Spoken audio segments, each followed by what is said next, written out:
The Russian-Ukrainian war was one of the few conflicts where American Abrams faced off against Soviet tanks. Moreover, only the Ukrainian armed forces had the opportunity to compare the real combat characteristics of these vehicles firsthand, writes Business Insider. Soviet and American tanks, although they were created to counter each other, were made based on completely different concepts. Soviet T-series tanks, including the most common of them, the T-72, are smaller and lighter than the Abrams and have weaker armor. At the same time, their more compact dimensions make them a somewhat more difficult target. Soviet tanks also have an automatic gun loader, which has an ambiguous reputation. Once upon a time, the Abrams already fought against simple export versions of the T-72 in Iraq. In Ukraine, on the contrary, simple export versions of the Abrams are fighting against the most equipped Russian tanks. And yet, Ukrainian tank crews highly appreciate their Abrams. It is better than the T-72, T-62 and even the Russian T-90, the Ukrainian tank commander told the publication. Like other tanks and armored vehicles in Ukraine, the Abrams faces challenges from the constant threat of drones, mines and anti-tank missiles, forcing it into an unusual role, but the tank is still valuable. Along with Bradley infantry fighting vehicles, it has bolstered the combat capability of Ukraine's 47th Mechanized Brigade. It is a far superior system. The A1 may be old in the sense that it's been in our inventory for a long time, but it's far superior to anything the Russians have, said military expert Robert Greenway, who handled Abrams during his army service. Soviet-style tanks are smaller targets, harder to hit and easier to hide. This smaller size means less demand for materials, allowing Russia to produce more of them. The US took a different approach. We never set out to make as many tanks as the Russians. We just set out to make one that could take out a few Russian tanks and survive the process, Greenway explained. The Soviet Union wanted more for less with greater mobility, while the US, concerned with the need to counter the onslaught of Soviet armor, focused more on firepower and survivability. The design of the Soviet tanks, smaller, lighter and lower to the ground, make them somewhat harder to hit in certain conditions and more mobile, but the tanks lack the thick armor that protects the Abrams crews. A telling point, the Abrams ammunition is stored behind the turret, separated from the crew by a protective door to improve crew survivability. Soviet-style tanks store ammunition directly in the turret, which can be disastrous if the ammunition catches fire when it hits the vehicle. One of the Abrams' advantages is its depleted uranium shells, which have increased penetration and are more likely to cause a fire in an enemy tank after penetrating its armor. The Russians have such shells too, but they are not used often. A powerful gas turbine engine can propel the 60-ton A1 to 72 kilometers per hour, giving the tank sufficient maneuverability. However, the Abrams is difficult to maintain.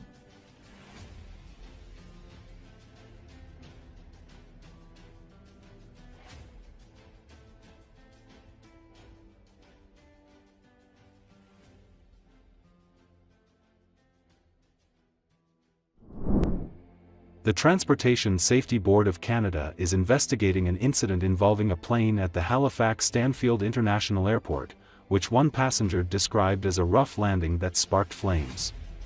Nikki Valentine, who was on the PAL Airlines flight, said passengers felt a massive rumble upon landing Saturday night.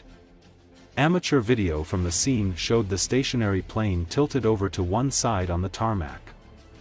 Airport spokesperson Tiffany Chase said an Air Canada Express flight operated by PAL Airlines, arriving from St. John's, Newfoundland, experienced an incident upon landing at approximately 9:30 p.m. Air Canada spokesperson Peter Fitzpatrick said the Bombardier Q400 plane experienced a suspected landing gear issue after arrival and was unable to reach the terminal. Fitzpatrick said the crew and 73 passengers were offloaded by bus and nobody on board was injured. The incident temporarily halted flight activity at the airport.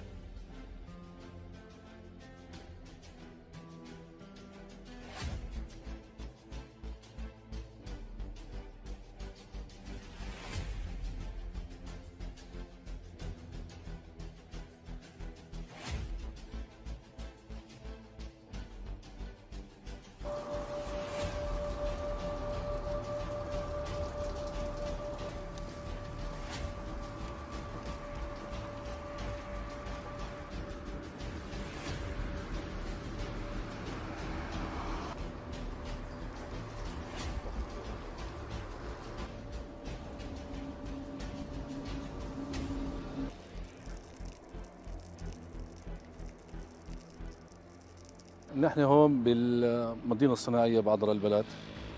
حصل انفجار، لحد الانفجار غير معلوم، هو قصف طيران أو انفجار داخلي ما بنعرف. ونحن مستنيين هلا فريق الهندسة لأنه في بعض الذخائر لسه ما منفجرة. وفي كمان جثث لسه ما تعرفنا عليها شو هي، التحقيق لسه ما خلص لهلا.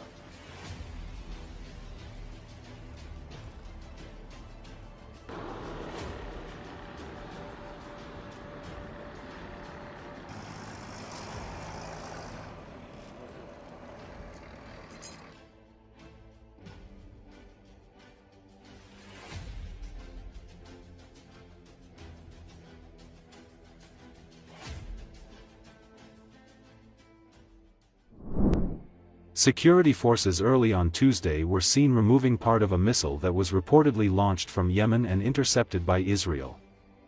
Curious residents gathered to look as members of a special police unit took away the debris that had landed in a street in Beit Shemesh, a city located about 30 kilometers, 19 miles, from Jerusalem. Israel's military said it intercepted a missile fired toward the country by Yemen's Houthi rebels late on Monday. Sirens were sounded across central Israel, due to the possibility of falling shrapnel from the interception, the military added.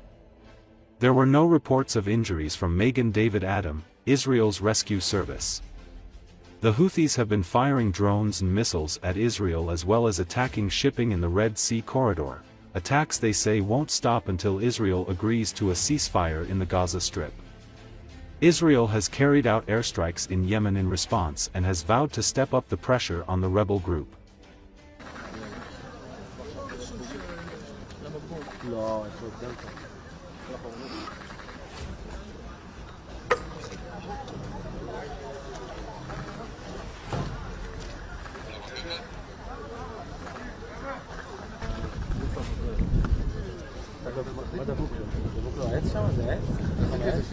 זה נפל על העץ, שעבר את העץ?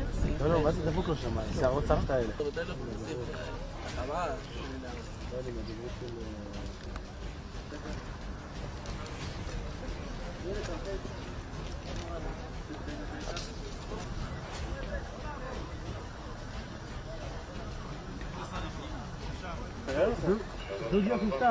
הוא היה פה ראשון. כן, תכף שנייה אני ראיין אותו.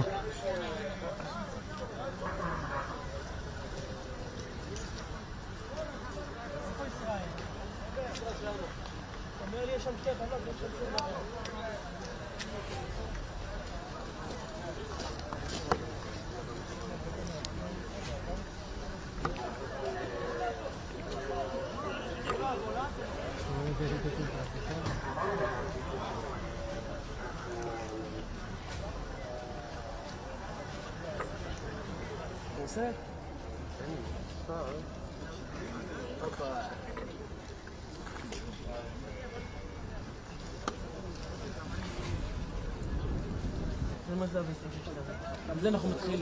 איזה הפכה יש לכם? למה אתם בכלל... מה זה שאומרים לך, אתה יודע? אני מתכוון, שואל לך אתה יודע. שואל לך אתה יודע.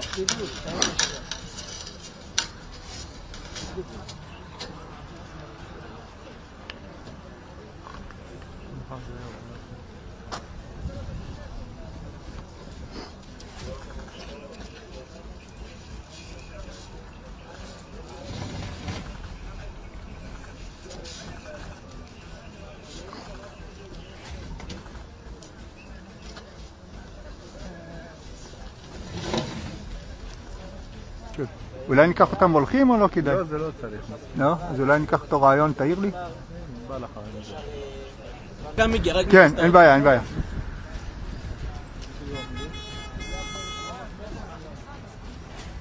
יוסי שטר.